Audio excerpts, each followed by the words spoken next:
So hi hello నమస్తే welcome to mister Rama.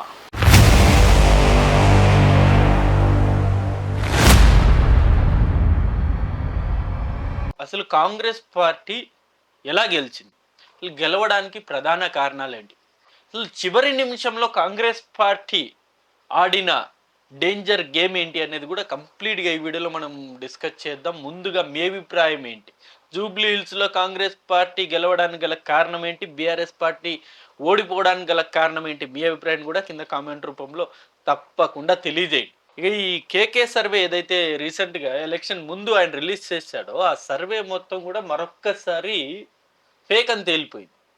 Fake అంటే నిజంగా ఆయన ఏదో ఫేక్ చేశాడని కాదు, బట్ ఒక ఫెయిల్యూర్ అయిపోయింది, ఫ్లాప్ అయిపోయింది అంటారు కదా, అలా అయిపోయింది. ఎందుకంటే ఎలక్షన్ రిజల్ట్కి ముందే మనము డిస్కస్ చేసాం దీని గురించి. అండ్ ఆయన ఎప్పుడైతే అనౌన్స్ చేశాడో జూబ్లీహిల్స్లో బీఆర్ఎస్ పార్టీ ఖచ్చితంగా గెలుస్తుంది అని చెప్పేసి, సో అప్పుడే నేను కూడా నా సర్వేని కూడా ఒకటి రిలీజ్ చేయడం జరిగింది. అది మీరు డెఫినెట్గా కింద డిస్క్రిప్షన్లో లింక్లో ఆ వీడియో నేను పెట్టాను, ఒకసారి మీరు చూడొచ్చు. అది ఎందుకు కేకే సర్వే ఫెయిల్యూర్ అవుతుంది, అసలు జూబ్లీహిల్స్లో కాంగ్రెస్ ఎలా గెలుస్తుంది, గెలవడానికి గల కారణాలు ఏంటి అన్నది కూడా నేను ఒక వీడియో చేశాను. మీరు నా ఛానల్లో చూడొచ్చు, లేకపోతే కింద డిస్క్రిప్షన్లో ఆ లింక్ ఓపెన్ చేసి కూడా చూడొచ్చు మీరు. ఇక వివరాల్లోకి వెళ్ళిపోతే, ఇప్పుడు కాంగ్రెస్ పార్టీకి నిజంగా ఇంత మెజారిటీ వస్తుందని చెప్పేసి కూడా ఎవరు ఊహించలే. నేను గ్రౌండ్ లెవెల్లో మొత్తం తిరుగుతున్నప్పుడు నాకు నేను కూడా ఒక్కొక్క ఏరియాలో కొన్ని కొన్ని ఏరియాలో షాక్ అయ్యాను, నిజంగా కాంగ్రెస్ పార్టీ మీద ఇంత వ్యతిరేకత ఉందా అని చెప్పేసి. అండ్ ఎలక్షన్ చివరి నిమిషంలో కూడా కాంగ్రెస్ పార్టీ అసలు చివరి 3-4 డేస్ వరకు కూడా కాంగ్రెస్ పార్టీ అసలు ఇక స్టిల్ ఇక ఓడిపోయే పరిస్థితుల్లోనే ఉండే. చాలామంది అభిప్రాయం ఎవరిని అడిగినా సరే బీఆర్ఎస్ బీఆర్ఎస్ బీఆర్ఎస్ అని చెప్పారు. Social media BRS, mainstream media BRS, పేపర్లోను బీఆర్ఎస్, ఎక్కడ చూసినా బీఆర్ఎస్ గెలిచేస్తుంది బీఆర్ఎస్ గెలిచేస్తుంది అని చెప్పేసి లాస్ట్ ఎలక్షన్కి 3-4 డేస్ ముందు నుండి అదే ప్రచారం నడిచింది.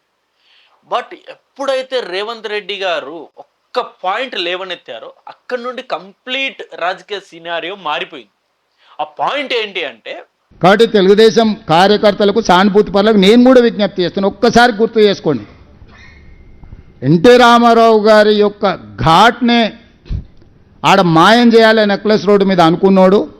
చంద్రబాబు నాయుడును అరెస్టు చేసినప్పుడు ప్రజాస్వామిక ప్రాథమిక హక్కు నిరసన తెలుపుకోవడానికి అవకాశం ఇవ్వనోడు ఈరోజు తెలుగుదేశం పార్టీ సానుభూతి ఓట్ల కోసం అర్రులు జాస్తుండంటే, మీరు ఒకవేళ వాళ్ళని మర్చిపోయి క్షమిస్తే పాముకు పాలు పోసినట్టు కాదా? ఈ పాము మిమ్మల్నే కరుస్తుందా లేదా? మీరు ఒక్కసారి ఎన్టీఆర్ గారి విగ్రహం నేను అమీర్పేటలో పెడతానని చెప్పడం, అలాగే అసలైన పాయింట్ ఏదైతే గతంలో చంద్రబాబు నాయుడు గారిని అరెస్ట్ చేసినప్పుడు ఇదే బీఆర్ఎస్ లీడర్స్ చేసిన ఏదైతే కామెంట్స్ ఉన్నాయో, కేటీఆర్ గారు కావచ్చు లేకపోతే ఇతర నాయకులు చేసిన కామెంట్స్ని రేవంత్ రెడ్డి గారు ప్రెస్ మీట్లో పర్టికులర్గా దాని గురించి ఆయన మాట్లాడడం జరిగింది.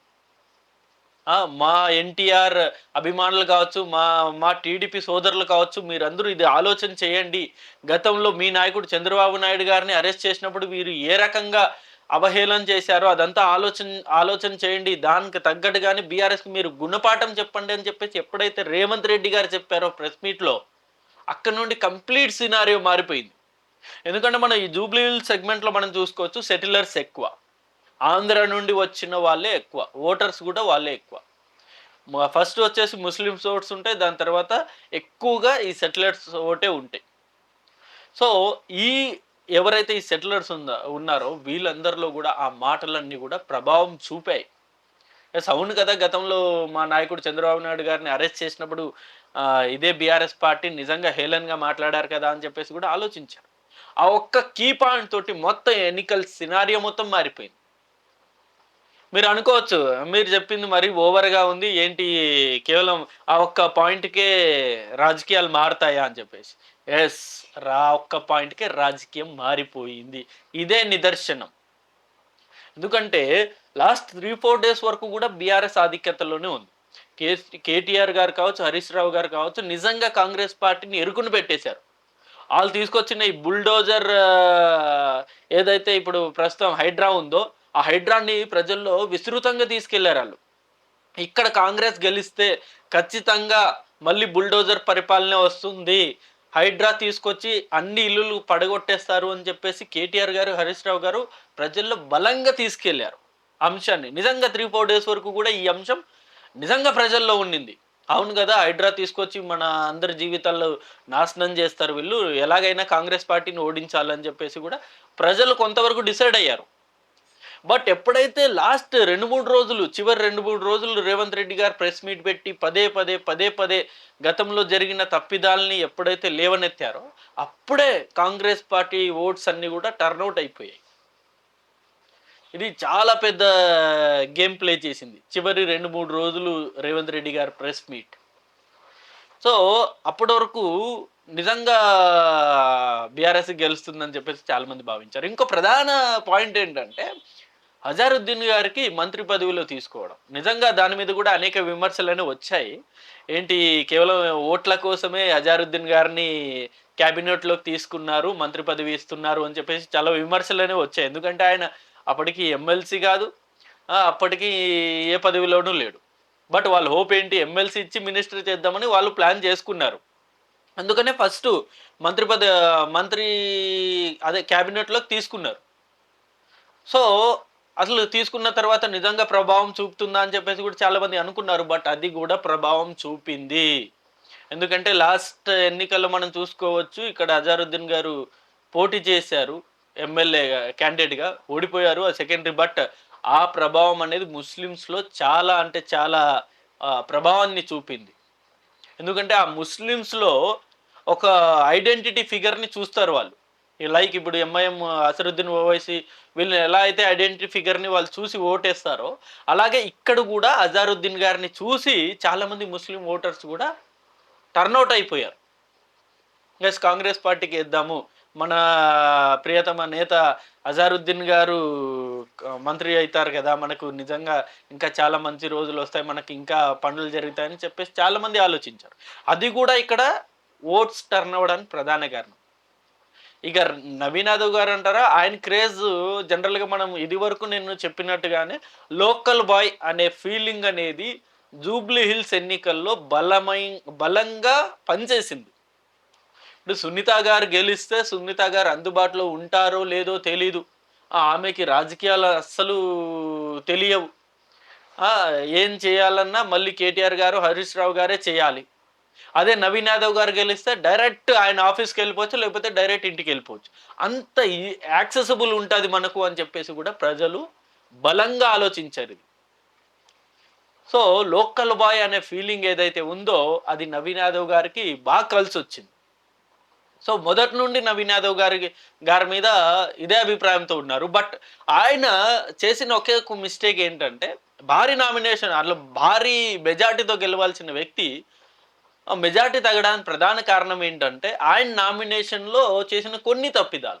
ఎవరైతే ఈ రౌడీ షీటర్లుగా పేరు పొందారో, ఎవరైతే ఈ కేసులు ఎక్కువ ఉన్నాయో, పైల్వాన్లు కావచ్చు, రౌడీ షీటర్లు కావచ్చు, లేకపోతే వీళ్ళని తీసుకెళ్ళి నామినేషన్ వేశారనే ఒక ప్రచారం బలంగా జనాల్లో తీసుకెళ్లారు. ఇటు కేటీఆర్ గారు కావచ్చు, హరీష్ రావు గారు కావచ్చు.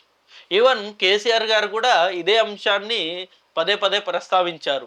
రౌడీల్ని మీరు ఓడించండి, నవీన్ యాదవ్ కావచ్చు, వాళ్ళ తండ్రి కావచ్చు, వీళ్ళిద్దరు రౌడీ షీటర్లు, వీళ్ళని ఓడించండి అని చెప్పేసి పదే పర్టికులర్గా నొక్కి మరీ చెప్పారు.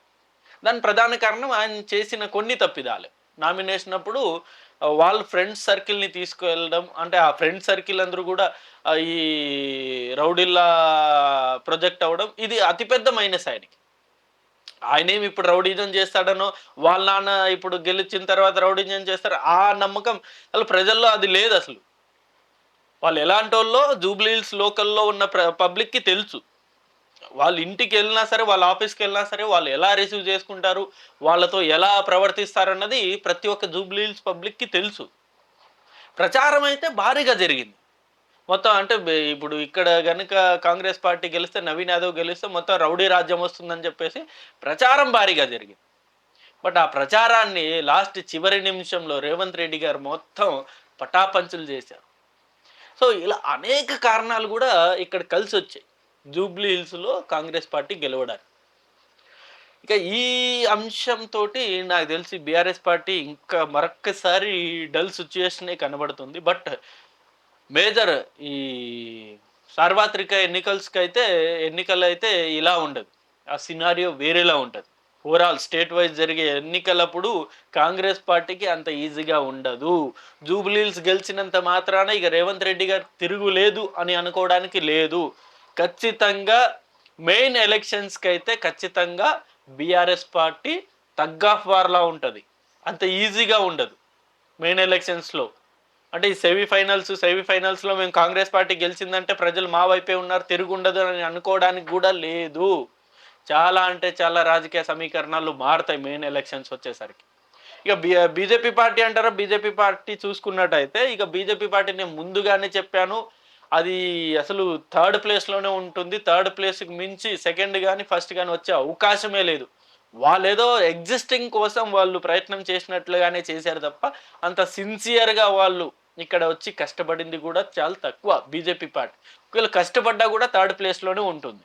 నేను ముందుగానే చెప్పాను ఇక్కడ కాంగ్రెస్ పార్టీ ఫస్ట్ ఉంటుంది, బీఆర్ఎస్ సెకండ్, బీజేపీ థర్డ్ ఉంటుందని చెప్పేసి. దాని ప్రకారంగానే ఇప్పుడు ఈ ఓట్స్ అన్నీ గూడా టర్న్ ఔట్ అయిపోయాయి.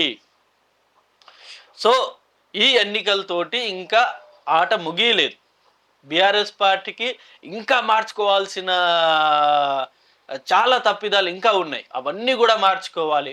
అవన్నీ గూడా మార్చుకొని ముందుకెళ్తే డెఫినిట్‌గా బీఆర్ఎస్ పార్టీకి గూడా మంచి రోజులు వస్తాయి. ఎందుకంటే ప్రస్తుతం కాంగ్రెస్ పార్టీ మీద అంటే కేవలం ఒక జూబ్లీ హిల్స్ ఎన్నికల్లో గెలవంగానే వాళ్ళ మీద మంచి అభిప్రాయం ఉందని అనుకోవడానికి గూడా లేదు. గ్రౌండ్ లెవెల్‌లో గ్రామీణ ప్రాంతాల్లో కాంగ్రెస్ పార్టీ మీద చాలా వ్యతిరేకత ఉంది. దాని గురించి భవిష్యత్తులో గూడా మనం మాట్లాడుకుందాం. ఇది వీడియో అండి. ఈ అంశం మీద మీ అభిప్రాయాన్ని కూడా కింద కామెంట్ రూపంలో తెలియజేయండి. Thank you for watching this video. Thank you.